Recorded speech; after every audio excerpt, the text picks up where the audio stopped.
No. We're not battling. We are not battling. Just forgive me for 2 seconds. Let me get myself organized here. Okay. Fabulous. Okay. We'll reconvene out here. Could we all stand, please? And students, all the students, could you lead us in the pledge, please? I pledge allegiance to the flag of the United States of America and to the republic for which it stands, one nation, under God, indivisible, with liberty and justice for all. Thank you. Okay. And I'd like to ask for a moment of silence for William Forgione, who passed away on April 16th, 2025. Mr. Forgione was hired as a teacher at South End Elementary School in 1959, and he retired in 1990. And also, Judith Iavana, who passed away earlier this week. Mrs. Iavana was an instrumental music teacher, last at South End School, and on a personal note, she helped to instill a love of music for both my sons. So a moment of silence for Mr. Forgione and Mrs. Iavana.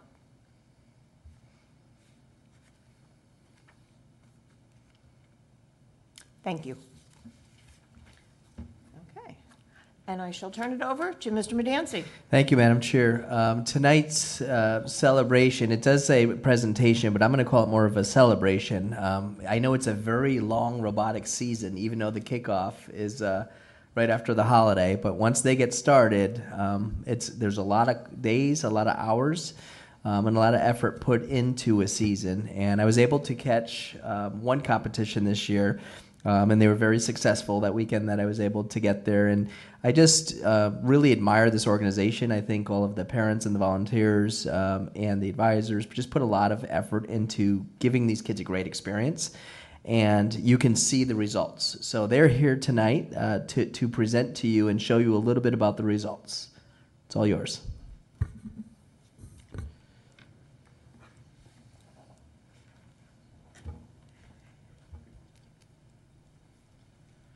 To begin, we would like to deliver our impact presentation. This presentation outlines all of the outreach and activities that we do for our community and beyond throughout the past 3 years. We'll present this, and we present this at every competition. This year, we were awarded the New England District Impact Award out of over how many district teams are there? 200. About 200. So out of 200 teams, we were gratefully awarded this award. And we competed for this exact presentation that you're about to see at the world level in Houston this past year. Reach. Reach is more than a 5-letter word. Is it social media views? Is it partnerships and government connections? Is it the lengths to which you will go to connect with a community? Or is it growing first programs? To Team 195, Reach is all of that and more. For 28 years, the Cyberknights have turned STEAM into a force that transcends classrooms, communities, and even continents. Through a relentless focus on community engagement, FIRST expansion, government advocacy, STEAM outreach, team and student development, and sustainability, we have built a legacy that doesn't just impact individuals. It transforms society. We started off with a 3-year strategy and are seeing its reach through a clear multi-year plan.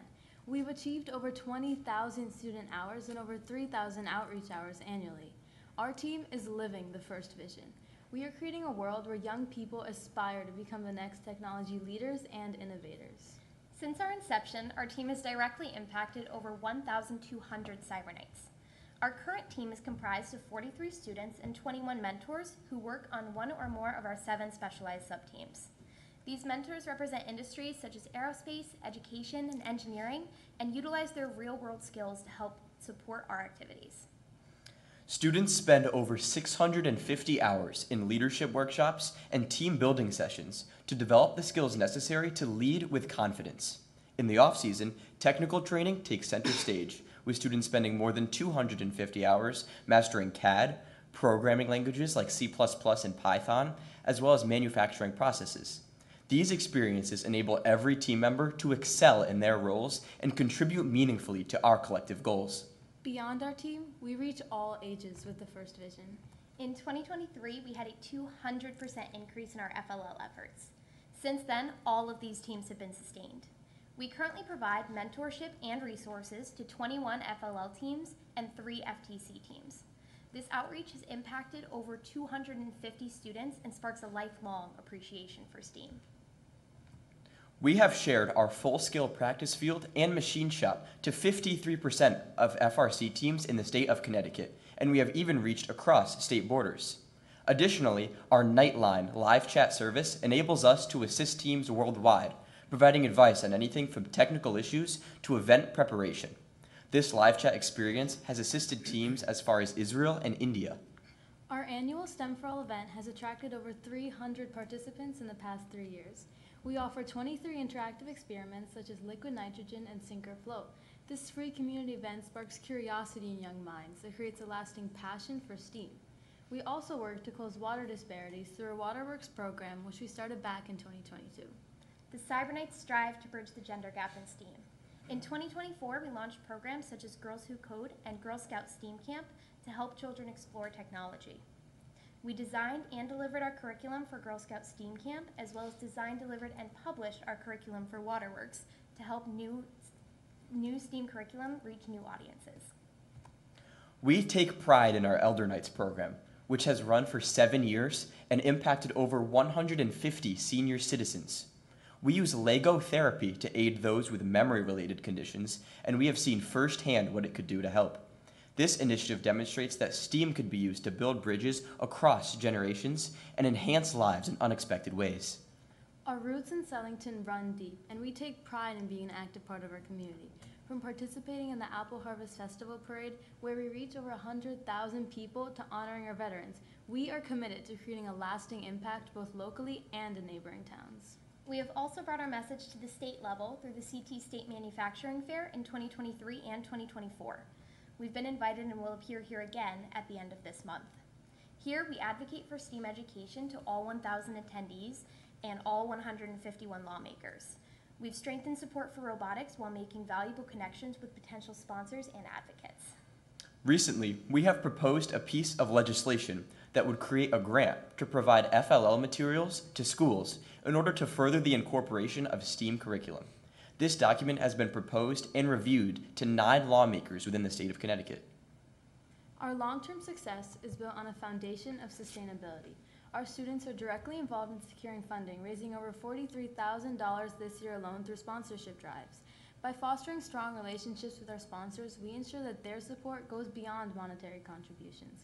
They become partners in our mission. Honoring Team 195's accomplishments, we've been recognized as the CIAC Team of the Year for the past 2 years in a row. We've also been featured by local media for our accomplishments across the state of Connecticut. Our social media has gained significant visibility. With over 151,000 YouTube views over the past 3 years, 51% of that is in relation to our robot reveals.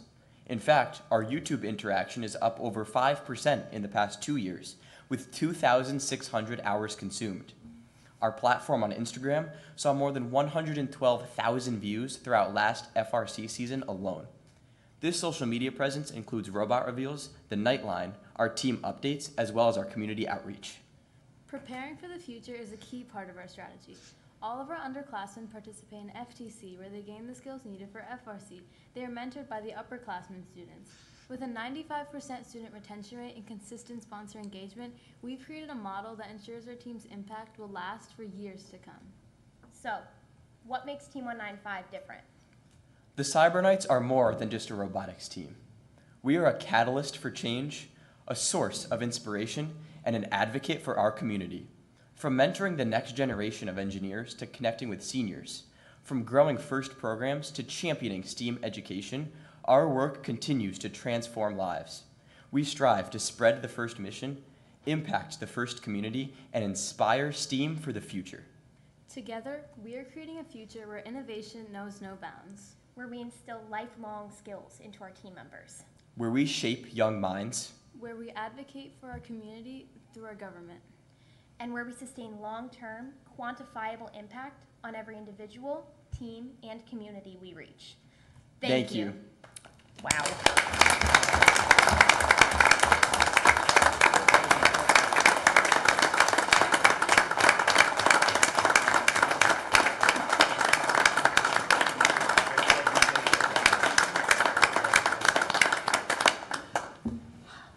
So as I had shared with you, and I think Lauren had shared in one of our previous board rep updates, the Impact Award, which is essentially what they just shared with you, is the most prestigious award, even more than winning tournaments and competitions.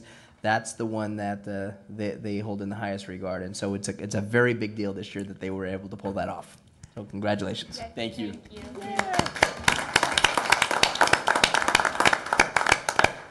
And now for the fun part. Okay, so up next, we'll be going over our robot. This is our robot, NyQuil. Normally, it's not connected to a tether at competitions, but right now, for demo purposes, it is. So we'll start off with our drive base. It's a 4-swerve module drive base. This allows us to move around quickly and maneuver around. That's our funnel right there that just intake the piece of coral. And next we've got our elevator. It's a two-stage cascading elevator which can score at multiple different positions.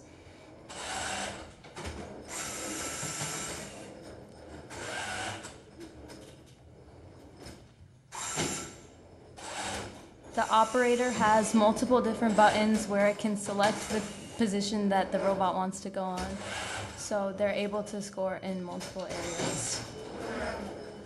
We've also got our ground intake, which is used to score at the lowest level of the reef. And this allows for fast scoring at the bottom since it doesn't have to travel very far.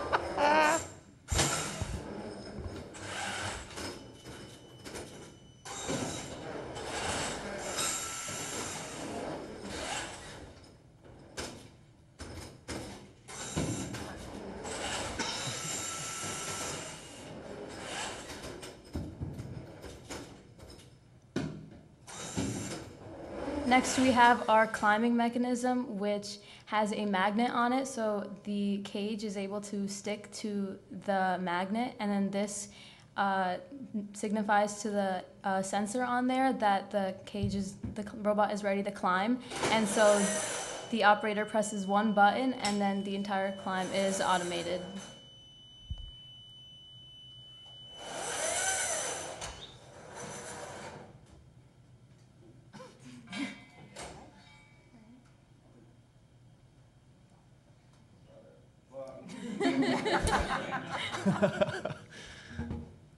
So this year we had 4 competitions. We had 2 pretty local. We had one at Western New England University and another one at Hartford, the public high school. We won both of those local district events, and then we went on to the district championship this year. We went fairly far in our division. We were semifinalists of our division this year, and which was a pretty well turnout, and we also won the Impact Award there as well, which is an incredibly big feat. We haven't done that since 2019. So it's an incredibly big impact that we made around the Southington community and farther. And then we went on to the World Championships, which we were also semifinalists in our division this year, which is probably one of the best years we've had probably since pre-COVID. I think this is the best year we've had in a very long time. Congratulations.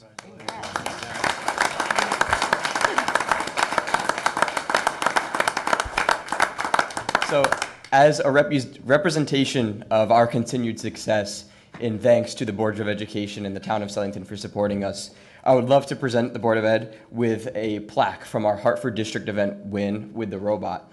In addition to the famed blue banner that we're awarded for winning the event, we also are awarded medals for every student, but we also get the plaque with this season's logo on it and the event that we won. And I would love for this to be gifted to the Board of Education as a thank you for all of the support and work that you've given towards us the past few years to make all of this possible. Oh, wow. That's so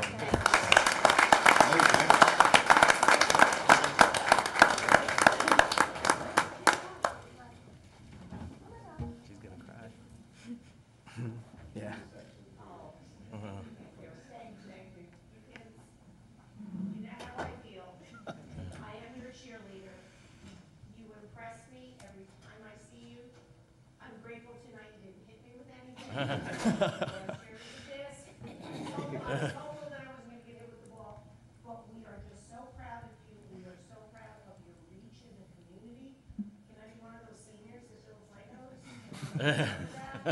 You know about it, now I do, so thank you for all you do. Thank you to the adults who mentor them and nurture them and give them this opportunity that you may not build robots when you go off to college or you go off to whatever you're gonna do adulting, but what you learn, the lessons you learned here, you'll keep forever. So, thank you. This will be displayed up in the hallway or the office. Nancy, I'll leave that to you.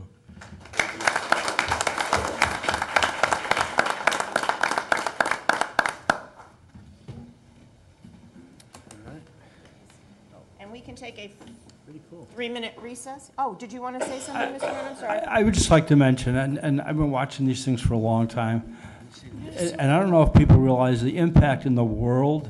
This is an organization that's got world respect, and from our town of Southington, it's just amazing. And then the way you innovate with how you can outreach and different things, you make us so proud. Thank you so much. Anybody else want to? Yeah, one thing I just wanted to piggyback, you mentioned, and so I'd mentioned before I went and I did the tour, you actually gave me the tour and my daughter the tour around the workshop. And one of the comments that you made that day when we went on the tour is that you hadn't won the Impact Award since 2019 and you were hoping this was the year. And so it's just awesome to see that come true, and you guys are amazing. You continue to impress us all, and you're definitely the shining stars of this town, so thank you very much for what you do. Yay. Can I say just Yeah, one thing? yeah. Maybe they gave the Impact Award presentation. Your oratory skills are amazing. I'm sitting here watching you and looking at you guys thinking, my God, you could be up there giving public speeches anywhere you want. You did fantastic. You should be very proud of yourself. Yeah. You should all be pretty proud of yourself. Amen. Thank you.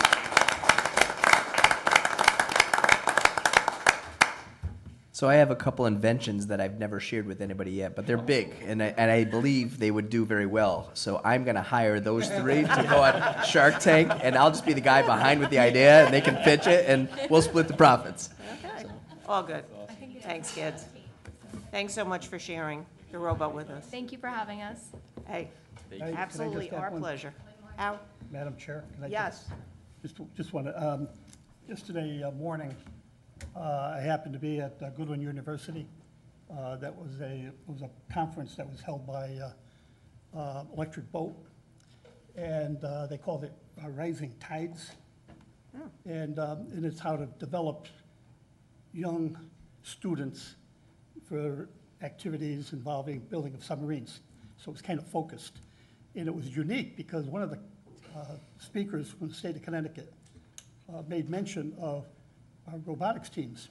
And they did mention, All right. excuse me, 195. And I guess there was 6 or 7 teams from Connecticut that did very well in the nationals and in the sub. And again, you know more about it than I do, but it was just heartwarming to hear that Southington got noticed at that level. So, congratulations. Well done. Yeah. Well done. Yay. Yay. All right. You need a little time to, we're going to take a 5-minute recess so they can Get the robot out. get the, all right. Escort the robot out. So they can, And avoid the rain at the same Yeah, time well, with that the too. robot. Do we get the robot to come to our house to clean? no, the robot will not come to your house to clean. It will come to my house first. It doesn't work Before it does. Yeah, you look. It's not a Roomba. It doesn't work real well. My dog attacks it too, so hey. Huh? Oh my goodness.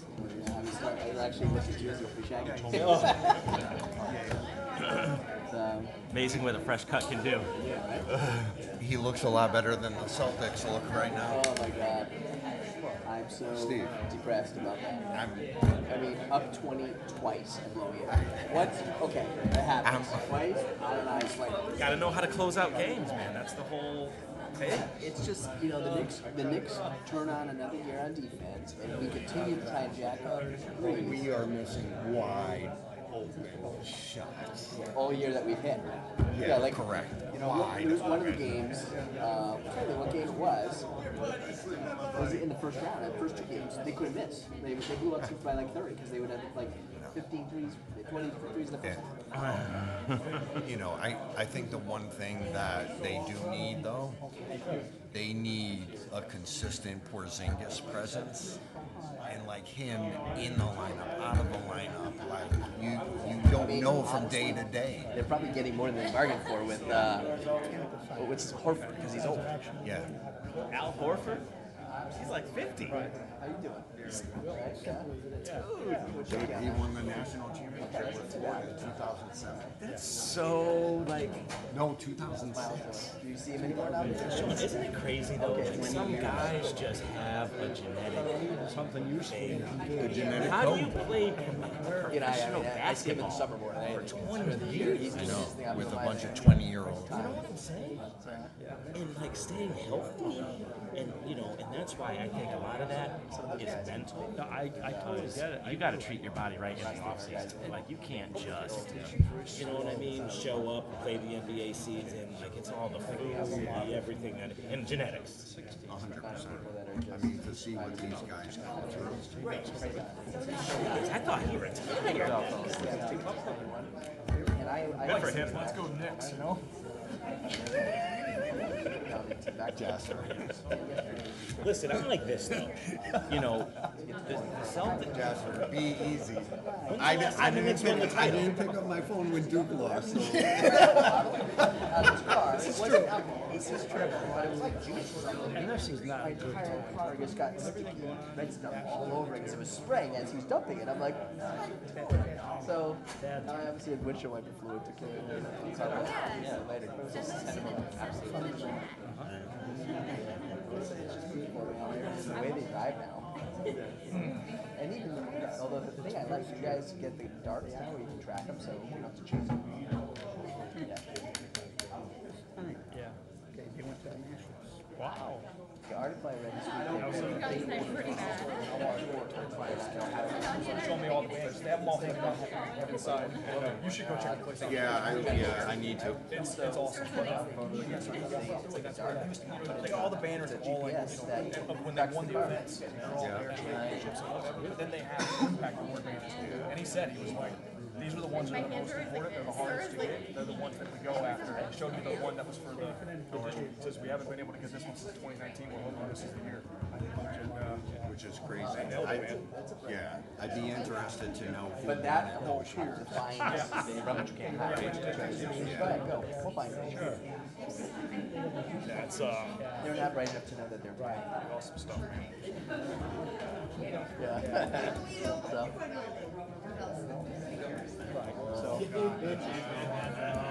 All right, well, I got a 5-minute recess. About the fall competition? Okay. Did we really talk about that?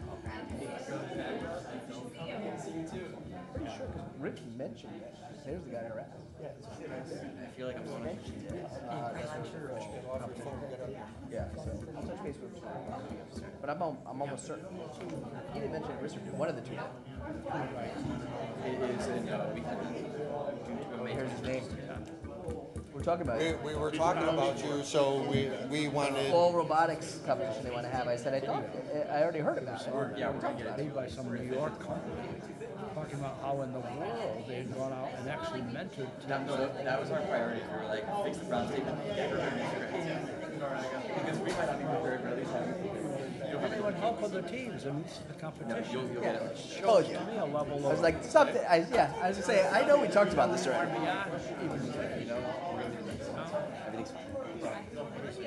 Steve was the one that mentioned it when we were talking about the gym. So that's how I knew it was done. I don't know, if we used to have a technology person. Good. I don't know if he's teaching something different.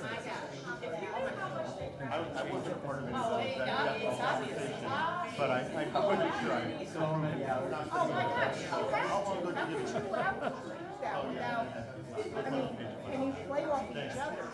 Okay, so real quick, without holding us up anymore. Some of us want to go home tonight.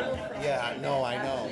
How can I get one of those umbrellas? How can I I'm not asking questions. I contributory donation? There we go. This guy, So how do I do that? very confident. Yeah, no, Be in the front row and you walked out. checkbooks are a thing of the past, but And then you can say. can you send me an email where I send you an email to get an umbrella and make a donation? She's like, yes. I appreciate it. Thank you very much. Just email me, I'll forward it. Okay, Save perfect. it, because you have that email. No, no. Just check. I am just checking. Okay, so I'll email Steve and then he'll coordinate. Awesome. Lauren, you can give it to. I love it. I love it. Awesome. Thank you. So basically now, Sean, just send a donation. All right, thank you. Have a good night, you guys. Thanks, guys. Okay, all right.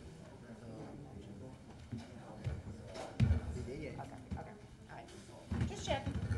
Just checking. Okay. That's good. We are going to resume the meeting. Mr. O'Shannon? Yes, Madam Chair, I'd like to make a motion to move item 11A to item 7E. Second? Any discussion? All those in favor? Aye. Okay, motion approved. Approval of the minutes of April 10th. So, second. Okay, any discussion? All those in favor? Aye. Okay. Communications from our student board reps. Good evening, board members. It's been a busy and productive week at the Southington High School as students have officially begun the AP testing. Despite the intensity of these exams, students have been working incredibly hard, and we recognize everyone's efforts as we approach the final stretch of the school year. Looking ahead, we're excited for senior prom, which will be held on May 17th at 6 p.m. Students are eagerly preparing for what promises to be a memorable night of celebration and friendship. Also, the inaugural SHS Fashion Show, hosted by the Fashion Magazine Club, will take place on May 30th at 6 p.m. The student-led event will showcase designs inspired by spring florals in the Y2K era. Last week, we celebrated the induction of new members into the National Honor Society and the World Language Honor Society. This is a significant achievement recognizing students' academic excellence, leadership, and dedication to service in the community. Congratulations to all who were honored. And finally, congratulations to all the students who were recognized for achievements at last night's academic award ceremony at the high school. Moving on to our district report, Oshana Elementary School would like to congratulate fifth graders Aiden Owlett and Tessa Rawson, who were invited to the CT State Finals for their Invention Convention projects held at University of Connecticut this past Saturday. They were among students from across the state of Connecticut, including fifth graders from Southington Elementary Schools. Aiden's project, Solar Shield, won a Certificate of Achievement from Eversource, and Tessa's project, the Now I See It, will advance to the Invention Convention U.S. Nationals in Michigan in 2026. We are so proud of them. At Apollo, the ABC Steps is sponsoring a staff versus student kickball game next week in support of Asset of Caring School Climate. In order to motivate DePaulo students to do their best work on the Smarter Balance testing, a variety of activities are being held. Students at DePaulo would like to express their gratitude and appreciation to all staff in recognition of Staff and Teacher Appreciation Week. Band, chorus, and orchestra students at DePaulo are finalizing preparations for their spring concerts, which will start next week. Animal helpers at DePaulo are hatching chicks that will be added to the school chicken coop next door to DePaulo. The first chick just hatched this afternoon. At JFK, it's been a busy week celebrating the teachers and staff during Appreciation Week. JFK is incredibly thankful for the generosity of so many families and local businesses who helped celebrate our staff. Our library leaders, led by library specialist Mr. Chris Carvalho, recently went for a visit and training at the new Southington Public Library. Mr. Carvalho also presented at the Connecticut Library Association's annual conference about the success of our Library Leaders program. He presented with 2 members of the Southington Public Library staff. The presentation talked about the work that the library leaders do and their joint programming efforts with our town library. Rob the Drummer was a big hit for our 7th and 6th grade students at JFK. His motivational message encouraged our students to believe in themselves and put their best foot forward. Finally, congratulations to 6th grader Advandir Singh, who was recognized for his award-winning Martin Luther King essay this past Saturday at a breakfast reception hosted by the United States Representative Johanna Hayes. The baseball, softball, girls and boys lacrosse, boys and girls track and field, and the boys tennis teams have all qualified for the CCC conference and the state tournament championship competitions. The girls tennis and boys volleyball team are still in contention for postseason championship qualifications, and the SHS baseball team plays at Dunkin' Donuts Park at Hartford on Tuesday, May 20th versus Plainville at 3:30 p.m. in its regular season finale, heading into the postseason playoffs. Lastly, we want to congratulate Lily Cooper and Kevin O'Neill for being recognized as the CIAC Scholar Athletes for the school this past week. Finally, we would lastly like to acknowledge the swift and responsible actions of our staff and students during yesterday's evacuation. Everyone responded quickly and calmly, and we are especially grateful for our staff for prioritizing student safety and managing the situation with such professionalism. Thank you. Any questions of the students? Okay. Communication from board members. Anything? I have one item. As I was at the awards night last night up at the high school, and I happened to see someone walk up to get an award, Mr. Hoffman, that you didn't mention. You received an award. Could you tell everyone what you received an award for? I got a scholarship for RIT, and I also got the Harvard Book Award. Mm-hmm. Very Yes. nice. Congratulations.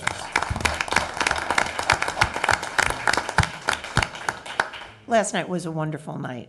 It just, to celebrate all these students and all they've done, it's just amazing. So it's a good time of the year to be a board member, I must say. Okay, communications from the administration. Thank you, Madam Chair. Along the lines of robotics, I just wanted to thank publicly the Southington Robotics and Technology Education Association for their $5,000 gift towards an initiative in providing VES, VEX 123 robots to all of our elementary schools. It's an effort by our digital learning coordinator, Rebecca Savocal, to get coding and robotics into the library media curriculum. And so the part of the upfront investment is having the equipment to start that up. She originally had a plan that she had presented me to phase in purchasing of the equipment over several budget cycles, and they stepped up and had the funds available, and were able to get it all done and in place for the fall. So we're very excited and thankful for them with that. Just a reminder for everyone, we know Monday is the town council budget adoption. That'll be an important meeting for us to keep an eye on. It'll certainly impact our reallocation plans. And then following that is the Board of Finance meeting on Wednesday, where Mrs. Mellett and I will be attending to request appropriations for the one-time purchases that we discussed during the workshop sessions. Also, a shout out to our staff on Operation Stay Warm. We know from Ms. Salerno, who oversees the entire operation and gets things dry cleaned over the summer and gets things on racks and ready, sized and sorted for our families in need, that the staff here just, you could tell a lot of spring cleaning took place, including my house. Mrs. Pedancy sent me with a few bags. But the van was overflowing with coats and gloves and hats for families in our community to be used this winter. So we are appreciative of our staff for supporting that.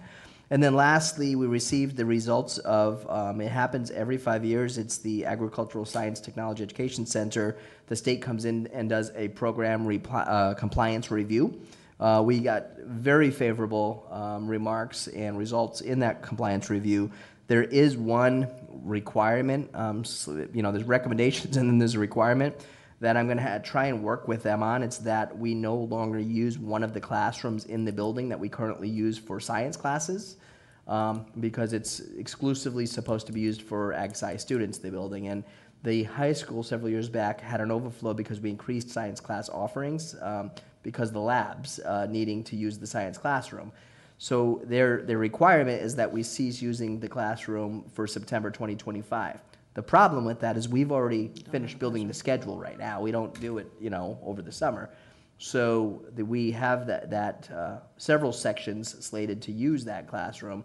And we also know that it will involve some capital then, if that's the case, because we're going to need to convert a classroom at the high school into a science lab to continue accommodating those course sections. So I'm going to reach out to them. I do have a decent relationship with the person at the state who sent the letter and oversees things, to see if we, yes, we will comply, of course, but can we get an extension so that I can work with the town and the board on some sort of capital funding that may be needed to make that transition.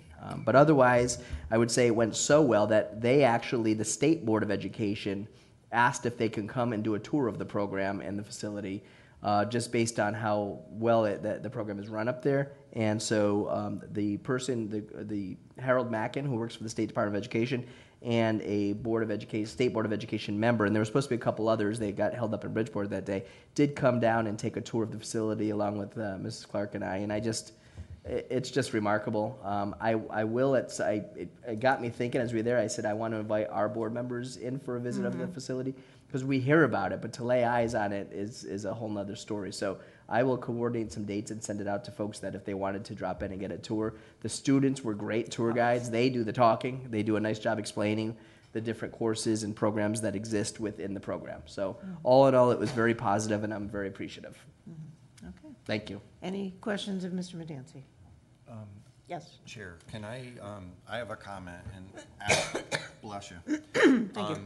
And if I could actually ask a question of our student board reps. Because you guys are essentially our ears and eyes at the student body level at the high school, again, a hot topic in the news is the Chromebook vandalism. So as a board member and community stakeholder, I'm concerned. Right? And obviously our administration is concerned as well. So my question to you, is there anything that we can do as a board or as an administration to help support you as a student leader, or get the messaging out to resist the wave of technology vandalism that we're seeing not only across the state, but across the country? I think one way that we could limit this would be further education to students and staff. I feel that students don't really understand the value of the technology that they're given, as it wasn't something that their parents had to pay for. It was given to them by the district, and they'll return it when they graduate. But I don't think a lot of students really understand the cost that this gives to the district, especially all of the emergency costs that come with misbehavior. So I think educating students on costs would be helpful, because maybe it will instill a bit of reason into them and say, hey, maybe I shouldn't destroy someone else's property. I think also maybe sending something out to teachers and saying, hey, you might want to keep an eye on this. This is what's going on, so that everyone's on the same page. Personally, I haven't seen anything of this sort on social media, but I think that that's one of the biggest issues, is not everyone seeing the same thing. Okay. So if we were able to get everybody on the same page about what the current threats to our technology are, it would be easier to stop. Okay. Thank you. Absolutely. And any comment? No, she sums it up pretty well. Okay, great. Thank you. Thank you. Okay. Communication from the public on agenda items.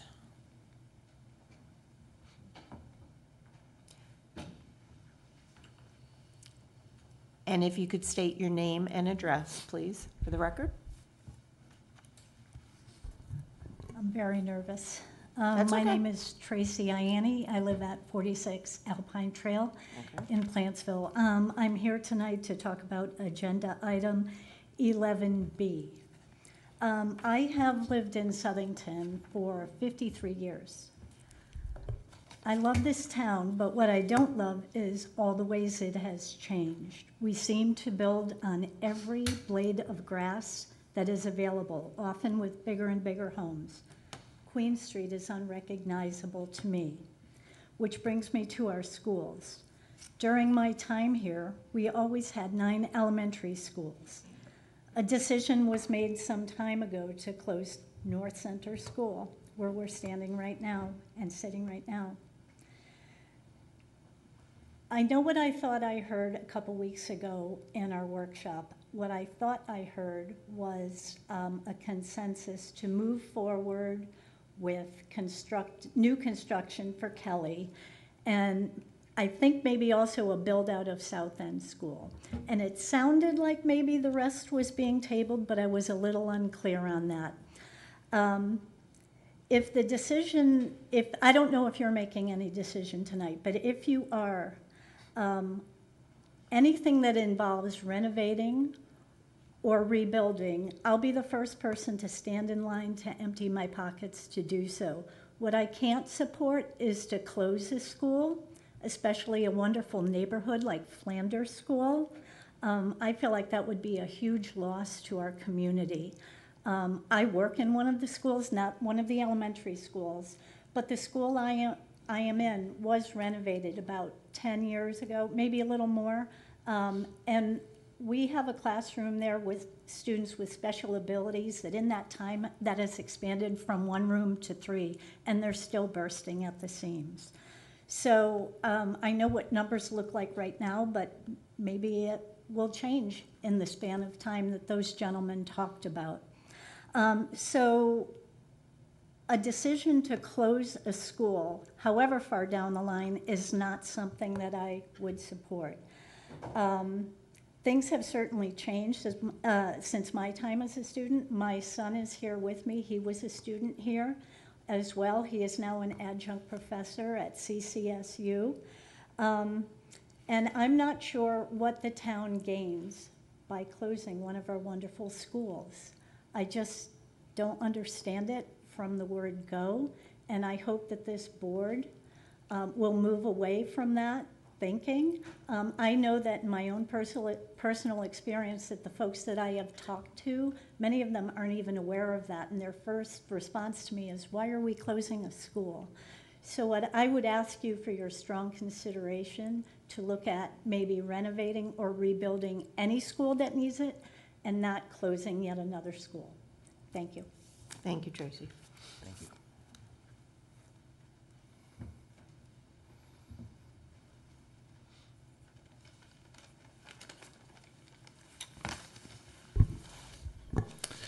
Hello, Seth Korn, Yorktown Road. Madam Chair, Board of Ed members, Superintendent Medancy, and your administrative team. I am a parent of 2 current Kelly Elementary School students.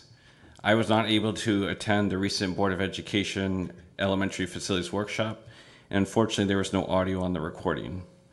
It is my understanding that it was decided, not yet voted on, by the members present at the meeting that the Kelly Elementary School project is to move forward with tabling the other 2 schools for now. I am hopeful to hear that the board has finally come to this decision, but there is still discussion of when to move this project to referendum, with a possible change from November 2025 to May 2026. I do not support delaying the project further to hold a special referendum vote election next May. I want to remind the board that the last time we delayed a vote, the town had other priorities to put on the ballot, such as a town paving project, and we did not want to competing items on the ballot. I ask, do you know at this time if the town has other priorities that they plan to pursue with a vote in May 2026? Would they even approve a special May 2026 election related to school buildings? Let's keep the momentum going and bring forward this request to the Board of Finance at their next meeting and then the Town Council for a November 2025 referendum. Since the last time I spoke at the Board of Education meeting, I was glad to hear some of you took the opportunity to go see Kelly in person, and some others will be going soon. This way, you can not just make your decision solely from the facility reports provided to you or from a sense of tradition and or history. As I stated before, seeing the actual building will or has changed your decision on delaying the project any further. The time is now to proceed with the Kelly School project. There is a whole summer and fall to work on a campaign for this referendum to pass. I will again state that I want to collaborate and work with this board and the future board to see this project through. It is in the best interest of our students and community. Kelly School is long past its lifespan. As I said before, I'm extending my hand and hoping you're willing to work together. I am ready and willing to continue this conversation now, following this meeting, and in the weeks and months to come, to move the project forward to be considered for a November 2025 referendum. Thank you. Thank you, Seth.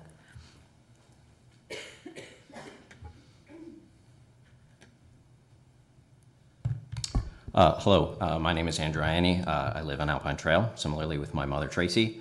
I have lived in Southington essentially my whole life, and I'm a proud product of the public school system here. Currently, and as she told you a little bit, I am currently an adjunct professor of sociology at Central Connecticut State University in New Britain, and I'm a proud union member with AUP. So I'm here today because I find this talk about closing Flanders to be alarming, to say the least. And this is as our state is currently facing ongoing crises around education, the lack of funding. Closing schools is not going to be the solution to that problem. In addition, it's concerning to me that outside consultants have been paid to tell us what we should do with our schools instead of that money going to our faculty and staff who do the important work of educating and supporting our students. Now, my mother, as a great example, makes less than $25,000 a year after 11 years of service here in this town. I hear her assert day in and day out the pressing need for more help in our school system, for more staff, for more support and services, for more funding in general. Like, closing schools will not solve those issues. So I urge this board to please consider strongly keeping Flanders open to provide the support for the students, the faculty, and the staff of Southington Public Schools. Thank you. Thank you. Anyone else? Okay, thank you. Item 70, field trips. Excuse me. Do I have a motion? Yes, Madam Chair, I make a motion the Board of Education approve the field trip request as presented by administration. Second. Any discussion, other than we all want to go? I do. I'm speaking for you too, Sean. No discussion? No questions? Did you want to get up and say something? Okay. So thank you for letting us come up for a second. We'll try and keep it short, but we did bring you some chocolate from Budapest. So we did just get back from a trip to Berlin, Krakow, Prague, and Budapest. It was a 10-day adventure with 11 students, and it was amazing. The students that we tend to travel with are students that are from all different aspects of the academic pathways, I should say. We have students that don't take foreign language, so don't have access to foreign language trips, that have the opportunity to travel with us and explore the world and kind of broaden their horizons a bit beyond Southington and Connecticut. And we just had a fabulous trip. We got to tour a memorial in Germany, in Berlin, Germany, with an Auschwitz survivor who was actually involved in designing the memorial.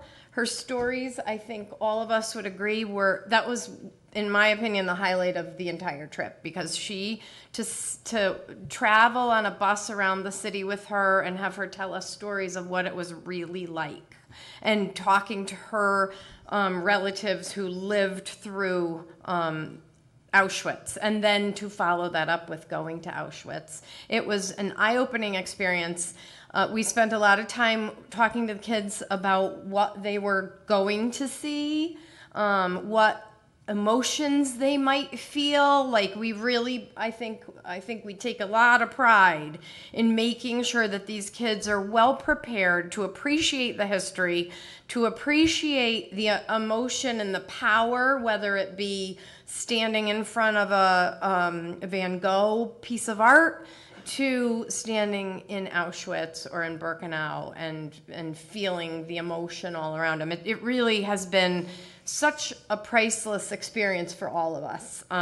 So we want to thank you for again and again backing us, and we want to promise you that we take these trips very seriously, and these kids that go on these trips are our children. They are our babies. As we get on the bus, we're like, hi, I'm the new mom. And it's, you know, I think it allays the parents' fear, but also it's a big responsibility. But we love it. You'll get to see some faces that got to enjoy it this time around. We look at their plans. We go into it with a lot of experience. So this next trip is actually going to be Scotland and England. We'll be going to Edinburgh Castle. We'll be visiting Stratford-upon-Avon, where we will see the birthplace and resting place of Shakespeare.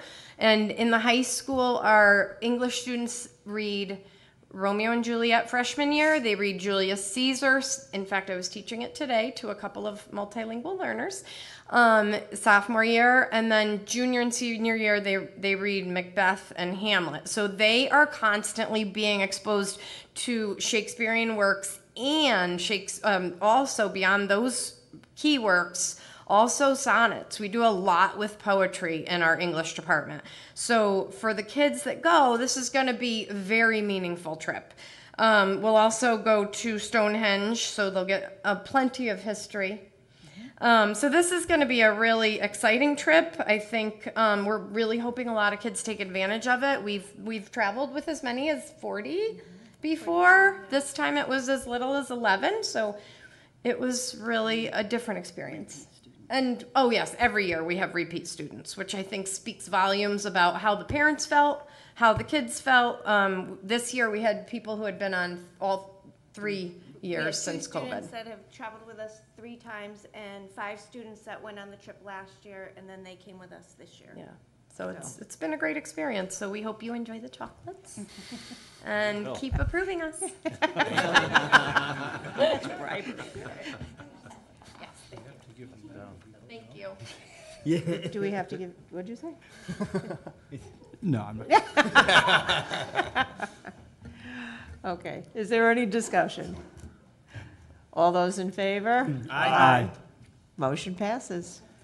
Thank you for doing what you do. It is appreciated. You really need to say that to my husband.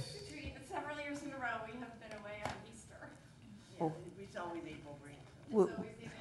Would you thank your husband? Thank you.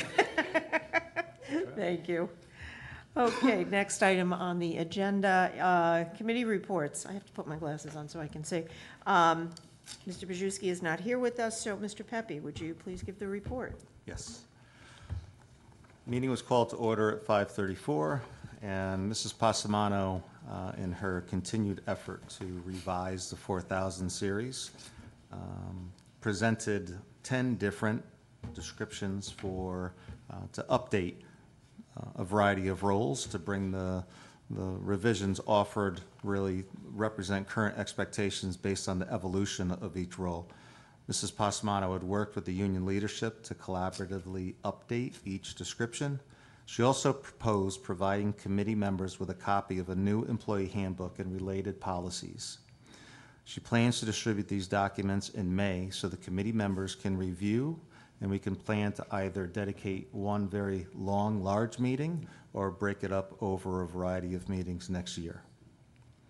The committee members recommended the proposed revisions presented to the full board for approval and gave her the nod to go ahead with the handbook.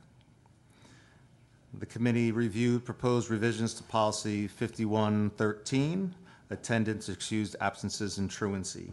The changes align district language with state reporting, such as terms of unverified absence instead of excused absences. No other substantive changes were proposed. The committee reviewed the proposed changes and updates in policy 5114, and many of the proposed changes bring the district in compliance with legislative mandates. The other proposed changes bring the policy in line with the AI work that we completed during the last PMP sessions. Policy 5145.3 was presented per our legislative mandates. The district abandoned the 2024 Title IX regulations and defaults back to the 2020 policy and regulations. Policy 9321 suggested changes to more accurately represent the board's current practices. The board no longer separates meetings into the Committee of the Whole Operations or the Committee of the Whole Instruction. There are also months where 2 meetings do not occur, hence the addition of one strategically placed word in the first sentence, generally. And the only other change was regular meetings. The session ended at 6:16. Any questions for Mr. Pepe? Mr. Brown? Yeah, having taught the high school, and shall I say, seen challenges from parents and students about a couple of these policies. I just want to be clear on the changes, so the public hears that, and so the board really hears it too. And the two I'm looking at are the discipline one and the attendance one. Could you just explain what the changes are? Yeah, so the attendance one, attendance, excused absences, and truancy, really the bulk of the policy and regs did not change. It was more to bring the vocabulary that we use in-house to align with our state reporting standards so that we're accurately representing and accurately reporting chronic absenteeism, truancy, and such. If we take a look at the discipline policy, things such as bringing into line that we had to add cannabis into our discipline policy as defined by Connecticut General Statute. A good example to what you are referring to is there are 2 mandatory expulsions in the state of Connecticut, and one is the Guns Free Act. So obviously you can't bring a weapon onto school grounds. If you do, it's an automatic, you have to go to expulsion. The other, talking about adding cannabis, the law says that the law used to say any cannabis, you have to go to expulsion. Now, in the Connecticut statute, you can bring up to 1 kilogram and not have to go for a mandatory expulsion. The board has the right to apply a more strict, I'll say, bar level, which is what the PNP recommends that you do, so that line wouldn't be included. So the changes that we make are to make sure that our policies reflect what the legislative mandates are, but in some instances, like the one I just described, is to make them even more or less stringent. This time it was more stringent. Thank you, Mr. Pepe. Anyone else? Good? Okay. Thank you, Mr. Pepe. Next item on the agenda, the superintendent's personnel report. Looking for a motion. Move to approve the personnel report as presented. Any discussion? All those in favor? Aye. Motion passes. Okay. Town government communications. Anybody? No? Okay. Then on to new business. First item is the district-wide facilities. Mr. Thank you, Madam Menanzi. Chair. So that's a broader agenda item because there's 2 items underneath it. I think that each warrant separate discussion. The first being the elementary school construction project, and just putting it back on the agenda because that's what we had communicated out to the public, that there would be a workshop on the 24th, and if any action would occur, it would be on May 8th. And so at this point, I will turn it over to the board for that discussion. Okay. Did you want to start, Mr. Brown? No. Oh, no. I was opening some water. Oh. Having just enjoyed I'm sorry. chocolate. Okay. At our meeting that we had, the workshop rather, the discussion was, we were all in agreement, Kelly School was in need. Those of us who have been, I was there yesterday, yes, it is in need. And we also talked about the build-out of South End School and the whys and the wherefores, but we also talked about the timing of what we were going to do, and which would be in the best interest of making sure that this passed. And I believe the consensus for most of us was that while sooner would be terrific, we were trying to look at it realistically, what would be in the best interest, and the best interest would be in May of 2026. Excuse me, to hold, to hold the referendum then. And I think that was the consensus that we all came to. Yeah, okay. So the reality is we don't actually have to vote on anything this evening as far as that, as long as we do have a consensus that, yes, we are going to move forward in May with the referendum. Is that? I would actually move that we. You want, okay. Yeah, I would move that we approve phase 1 for the elementary school completion project. Okay. With the recommendation, I know that obviously this goes to the town council, and they would be the ones that actually decide when it would go on the referendum, but I would make the recommendation that we hold it in May, just to give the time to get through the, all the other processes that take place. And I also think it gives a little bit more time, and I brought this up during the workshop, but it gives more time to see what's going to happen with, tariffs and supply chains and everything else that may impact. We have another item coming up after this, roofs. It's a lot more cut and dry. Whereas when you're talking about a massive facility project, there's a lot more risk involved, and I just think the timing may be to our benefit to be prudent and smart with how we would plan to spend that kind of fund. So. Okay. Now, if we were to vote tonight, would this then go automatically over to the town council for their consideration, or how does? When you approve the scenario, that's the project that I will propose and bring forward to the town council. They will set the date of public hearings, and then they will authorize for bonding at whatever date they choose to do it. If the recommendation is May, then I won't be bringing the project forward for consideration right now, because the timing there's a lot to do with the authorization for bonding and then the blackout period relative to a referendum. And so we have to time it, but it would allow a parent action committee to be formed. It would allow us to work with other community organizations to help message and gain support for the project if we brought that forward. But if you get that authorization for bonding first too early, then the blackout period starts and you can't advocate for the project any longer. So you have to be strategic and intentional with that. So you can vote with that recommendation, which essentially is the board directing me then to pursue a May referendum with the town council, and then it's up to them to authorize it. Okay.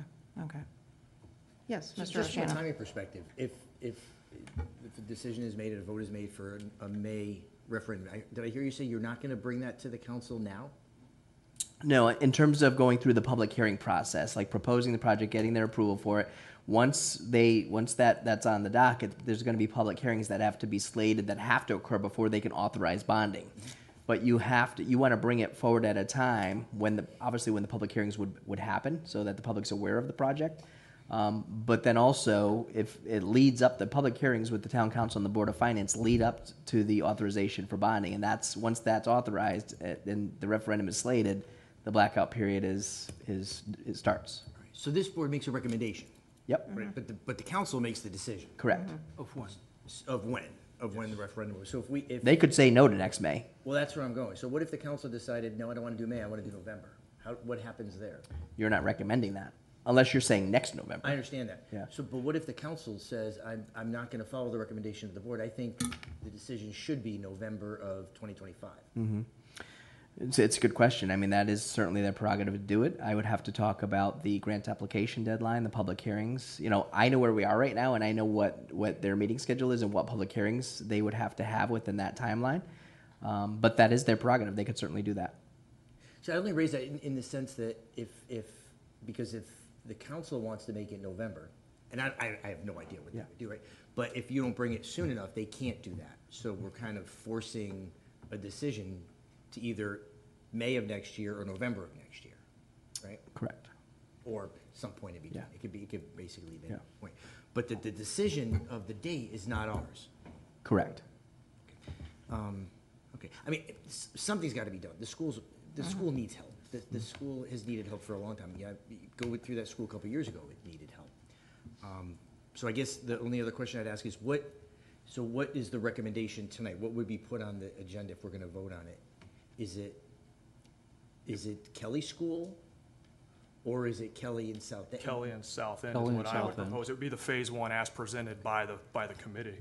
And I think it would give us the opportunity, if we just vote on phase one tonight, phase two, even as a member of the facilities committee, I'm not comfortable that I have all the data in order to make a truly educated decision on what to do with Darrenowski and Flanders. I'd like more information. I know that what we were given, but there's other things to take into consideration. However, with that being said, I don't want to delay Kelly any more than. I agree. I agree. So I'd like to vote on phase one this evening. Hold off, and we have time now to develop phase two, what is in the best interest of the community. And if I can, just for like a point of clarification, right, we would be voting, and I think this is why I think it's important, right? One, it's showing that we hear what people are saying and that this board is committed to moving forward with this project. And, you know, from that point, right, we're gonna make the recommendation for May that at least lets the council know what our intentions are and what we want for a project. And then I would lean on to the superintendent to obviously, Yeah, I reach mean, out. I'm your employee, so if the recommendation of the committee is to adopt phase one and direct me to pursue a May referendum with the council, that's what I will go forward and ask them for. I think they would understand. I mean, obviously, there is town council members and board of finance members and planning zone all on the district-wide facilities committee. So I think they would understand through the process that there's a rationale behind why we're going with May. And I think that's the partnership that exists in terms of, supporting the recommendation. It would be one or the other, right? They say yes or they say not at this time. As long as you give them the right time frame, right? And the only other thing is just if we vote yes or no to phase one, that does not seal phase two happening, phase three. It has nothing to do with any of the others. This is putting a stake in the ground for one particular component. It doesn't mean a school's gonna close. It doesn't mean that we're gonna renovate. It doesn't mean we're gonna build. It means phase one is gonna be done. Correct. Chair. Yes. And I just want a point of clarification. Just because this board moves to a recommendation this evening on Kelly on a phase one, that our recommendation does not limit a further discussion on the dollar amount, the scope of that phase one project, correct? Correct. You're not voting on a dollar amount tonight. Everything that they have there is just cost estimates, and I think that's what Mr. Williams was referring to. We really don't know what the cost is going to be, Right. given the uncertainties around the economy right now and tariffs. And so, no, you're not committing to any dollar amount. Okay, so our recommendation this evening is basically, our intentions are to bring this to referendum.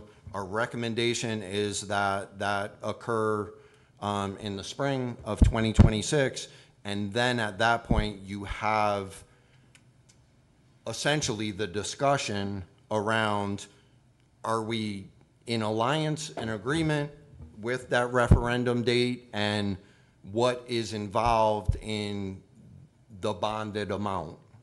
Yeah, so I would work, if you were to approve that scenario for a spring referendum, I would work that with the town manager, essentially backwards from the referendum date that he would support, on the timelines relative to how much, and I know this a little bit from conversations we've already had, there's a certain amount of time the town needs to get the bond ordinance in order, and so working obviously backwards off of that, when the public hearings would occur based on when, the council meetings are, the Board of Finance meetings are, planning and zoning meetings are, and then what the blackout period would be, and taking all of that into consideration in order to try and gain support for the project. So that's why it's kind of one of those things that it's not hard and fast, because we would work backwards. Obviously, the town manager would advise the council the same way you advise me, reverse, the town council would advise the town manager. So if May were what they were supporting, that's when he and I would work together to establish the timeline for all of those mechanisms to occur. Okay, and just to follow that up a little bit, because, you know, while a new Kelly is a priority, has been a priority, you know, this is something that, you know, myself personally, I wanted to see this move to referendum last year. Unfortunately, you know, timing and the calendar didn't allow us to do that. Again, we're in a uncomfortable economic and financial situation right now, and I think further planning and discussion needs to take place. And specifically, as it goes to our phased approach, there still needs to be discussion around what happens to Flanders, what happens to Darrenowski, and in my mind, you know, what happens also with South End, right? Do we include that as part of phase one, or do we include that as part of a future phase or another redesign? Because again, we're talking millions of dollars here. So I want to make sure that just because we make a recommendation to move forward this evening, it doesn't prevent us from continuing to evaluate and conduct feasibility studies on ultimately what our plan is when it's at referendum for our voters to vote on. I think when we developed the phases, it was based on closing a school.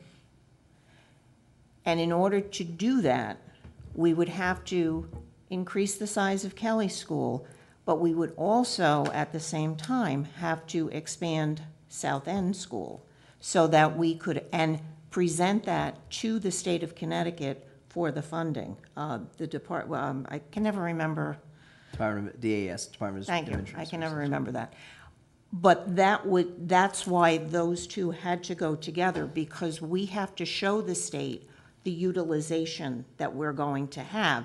And in order to do redistricting and close a school, or that was phase two, we would have to expand those two schools. So that's why those two went together. That was developed, correct me if I'm wrong, but that was in the facilities committee. Yes. We had discussed that, and that's why that had to be part, the South End portion had to be part. It wasn't just building a new Kelly school, because otherwise we'd have to overbuild Kelly. And that we did not want to do, because we wanted to right-size it with the other schools in the district. So, and that doesn't preclude us from talking about what we're going to do with the two remaining schools that need to be renovated. We can get into further discussion. And as I said, I'm not comfortable until I have more information regarding those two remaining schools. Mr. Williams, you wanted to, and then Mr. Brown. Yeah, I was just gonna, and just to kind of speak to Mr. Carson's points, right? Like, the committee worked, they went through the full review, and they brought back their recommendations, and phase one was obviously Kelly and the South End build-out. I think what I would push for is that we move forward with that. Obviously, we're going to receive more cost data over time. There's going to be more, due diligence performed from now, through the cycle. So, if circumstances change, data changes, and and there's a reason to change, it's there. But again, I think it's important. We've done the work. The facilities committee did the work, and I think it's important that we go ahead and at least, move forward with a commitment that, hey, we're not going to stall on this. We're going to move forward. So, Mr. Brown? Yeah, I was just going to, I'm interested in making a motion, but I want to ask a recommendation first. Would it be wiser to make one motion, including the recommended timing, or to perhaps make one motion about the construction and then a second motion about when to hold the referendum? That's a good question. I mean, the motion that you're approving, if you designate the timing, and then the council either supports it as presented or That's why I would make two motions. I don't think we have to make a motion on the timing. Right. I believe that exactly. we make a motion, an agreement to move forward with the phase. Right. Right? With the verbal, recommendation that as Steve, Mr. Medancy goes and works, with the council and communicates with the town, right? That he gives, I you know, agree. kind of our feedback on what we believe is the best plan to move forward. Right. And I just want to speak to one further point about South End. When that was brought up, it was, yes, it was about the potential for school consolidation, but more importantly, one of the goals of the district-wide facilities committee was to create schools of comparable size, because we were also considering redistricting as part of this whole project, and balancing enrollment across the buildings. And we know there are pockets of students that currently go to Darrenowski that actually drive right by South End every day. They're up off of Mariner Waterbury Turnpike, a pretty large development. So part of it was we couldn't redistrict those students into South End based on the current utilization rate and size of it. And I think we all agree that if we are going to redistrict, we want to do it once. And so if South End is its own phase, that would certainly hinder that from occurring. Any other questions? Mr. Brown? Then I'd like to make a motion that we recommend to the town council that we proceed with a construction of a new Kelly school and also with the build-out of South End School. Second. Okay. Any further discussion? Okay. Let's do a roll call vote, please. Mr. Darrenowski? Yes. Mr. Brown? Yes. Mr. O'Shannah? Yes. Mr. Williams? Yes. Mr. Carson? Modified, yes. Yes. Mr. Cecil? Yes. Motion passes. And just so that the public is aware, Mr. Bajewski and Mrs. Carmody also agreed. I spoke with them. Neither of them, unfortunately, were able to be at tonight's meeting, but they also agreed with moving forward. Now, the second portion, So based on the workshop conversation, we couldn't have this discussion if this wasn't on the agenda, so potentially it would have been tabled if the decision was to go to referendum in November. Since it wasn't tabled, then we now can proceed with this conversation. One of the challenges, and I think one of the parents spoke to this tonight, is competing items on a referendum. And we lived this back in 2022 when there were school roof, the high school roof competed against the athletic facilities project. There were two separate questions, and the roof was way more of a nice to have, and the athletic facilities, I think, was viewed by the community as a need to have based on the vote results, and that referendum ultimately failed. I don't think it's in the district's best interest to repeat that and have the three elementary school roofs competing against two new, the new Kelly and South End build out. Also, my worry is that those roofs are already past their useful life, and so that's why they were on capital for next year in terms of going forward for referendum. And so if this gets pushed a year to a 2026 referendum, then the roofs get pushed a year, and they've been on the capital plan since 2019. I did provide data for you in the portal of the roof repair log, as well as the roof replacement cycle, and you can see they're well past based on the dates that they were last replaced. They're well past the timelines. So my recommendation to the board would be that if we are going to pursue the May school project, that we request consideration of the council for November referendum on the three roofs, so that the two don't compete against each other and the roofs don't get pushed out another year. I'll make that motion. I move to approve the recommendation of the roof replacement at Hatton Elementary, Strong Elementary, and Thalberg Elementary. Second? okay. Any discussion? November? This November. This November. The difference with the roofs is Yes. it's a monthly submission for the Oh, roofs with DAS. It's not like where the school construction is a one time a year, June 30th. So, once I work with the town, the timeline that we can work on together to get that ready for referendum is a lot easier with the timelines involved. Okay. Any other questions? All those, So, again, just clarifying, so what if, these are what ifs, you can't go on what ifs, but what if the council says they want to do a referendum November 2025 for this school? I mean, you're asking me to go to the board and request that they consider a May 26 referendum.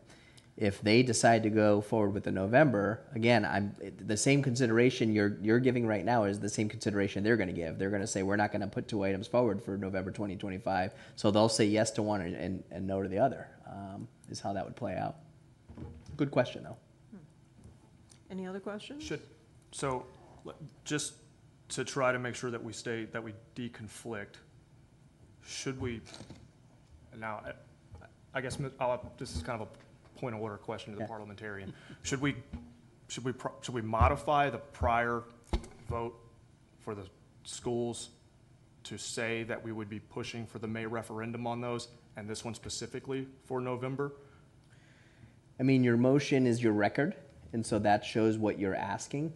At the end of the day, again, I'm not going to request to be put on the town council agenda and request consideration for referendum until the timelines that I build out with the town manager necessitate that, so to speak. So I'm not going forward this May, this June to say to the town council, will you consider a November referendum? Sure. Even more so, if we're not going to be submitting a grant application now based on the motion you just made, they can't put a referendum on the agenda, because you have to have a referendum on the agenda in order to submit the grant application. Okay. So it kind of limits their ability to do that anyways, and I probably should have shared that as well from the application submission standpoint. Okay.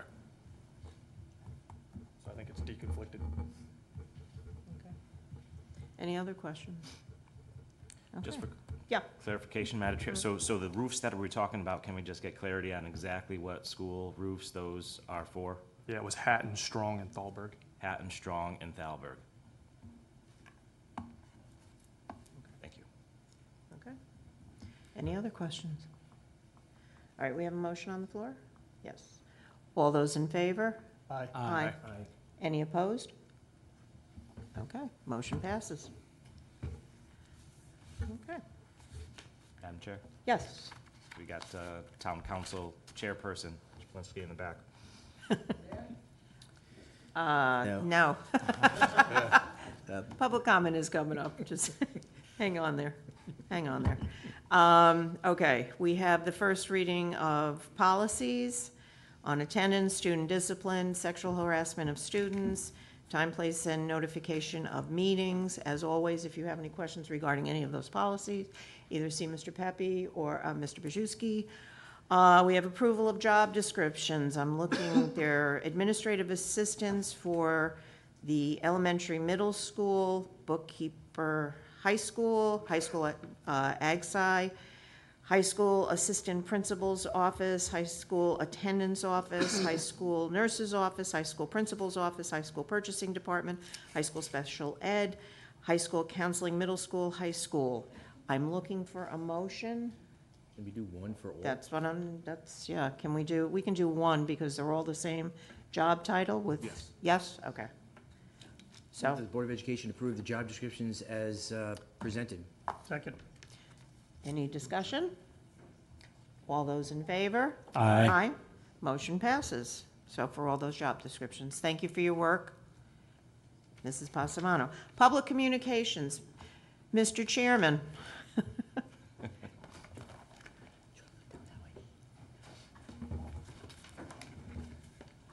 Thank you, Paul Chaplinsky, 63 McIntosh Way, Town Council Chair. I would ask that the board, I've never heard of a motion where the Board of Education requests that the Board of Education move forward with a vote for the Town Council to consider building schools without a date. I would offer that the Town Council can't take any action to set a date. It's your decision to decide what date you would like.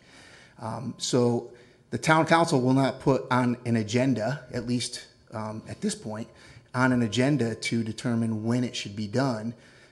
The recommendation needs to be full from the Board of Education as to when you would like to see the build out done. So my recommendation is that the Board of Education consider when it is they would like to see this on the school building that you voted on. When would you like to see it put on a referendum? And based on that, the superintendent should work with the town manager to back the date up. Unless you make a recommendation, if you go look at the charter, I mean, unless you make a recommendation for the referendum date, there's no action that we can actually take. So You need to make a recommendation, and then the town council needs to decide whether to accept that recommendation or not. Thank you. Thank you, Mr. Chaplinsky.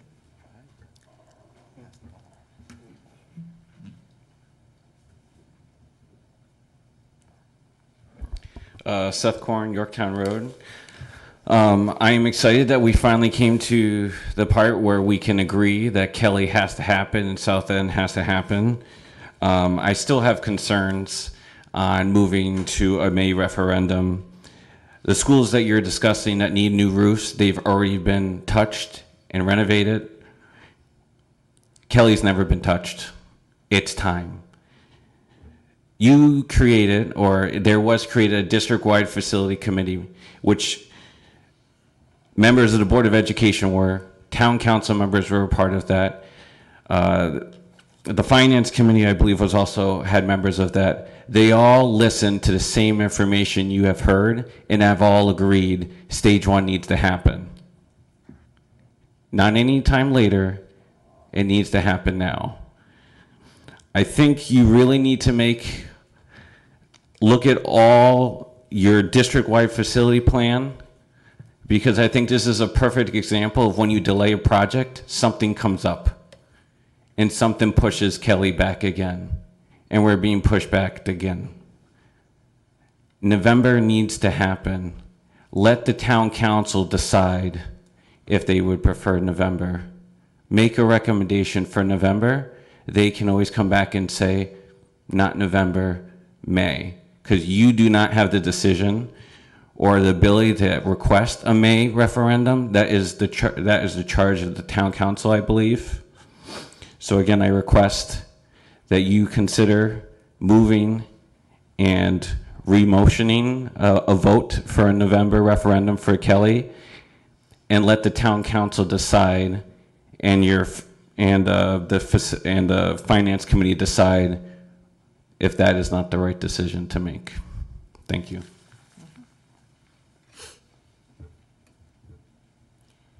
Any other public comment? Hearing none? Ready? I'm ready if you are. Okay, move to adjourn. Second? All in favor? Aye. Okay.